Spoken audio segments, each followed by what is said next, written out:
আপনি কি জানেন ব্রেন ক্যান্সার হলে সেই ক্যান্সার কীভাবে অপসারণ করা হয় কিংবা চোখের দৃষ্টিশক্তি আবারও ফিরিয়ে আনতে কীভাবে সার্জারি করা হয়? আজকে আমরা দেখতে চলেছি বর্তমানে অত্যাধুনিক প্রযুক্তির সাহায্যে মানবদেহের অভ্যন্তরে করা এমনই কিছু সার্জারি অ্যানিমেশন দৃশ্য, যেগুলো দেখার পর হয়তো বা আপনি শিউরে উঠবেন। তবে আপনি যদি দুর্বল হৃদয়ের হয়ে থাকেন, তবে ভিডিওটি আপনার জন্য নয়। আর সাহসী হলে চলেন ভিডিওতে প্রবেশ করা যাক।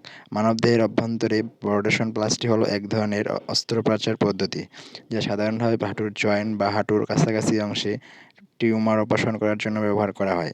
এই পদ্ধতিতে প্রথম পায়ের যে অংশ ক্ষতিগ্রস্ত হয় সেই অংশটুকু কেটে ফেলে দেওয়া হয়। এরপর শিরা উপশিরা পায়ের নিচের অংশটুকু পায়ের উপরের অংশ অর্থাৎ হাঁটুর সঙ্গে জোড়া লাগানো হয়। এর ফলে গোড়ালি সামনের দিকে চলে আসে আর পায়ের পাতা উল্টো দিকে চলে যায়। পাটা চলে আসে অন্য পায়ের ঠিক হাঁটুর কাছাকাছি। তবে ৩ থেকে ৬ মাসের মধ্যে রোগীর পায়ের ব্যালেন্স ঠিক হয়ে যায় এবং আলাদা প্রসেস লাগানো বসানোর উপযোগিতা হয়ে যায়। অবাক করার বিষয় হলো এসব পা দিয়ে হাঁটা চলাফেরা কিংবা খেলাধুলা সবকিছু করা যায়।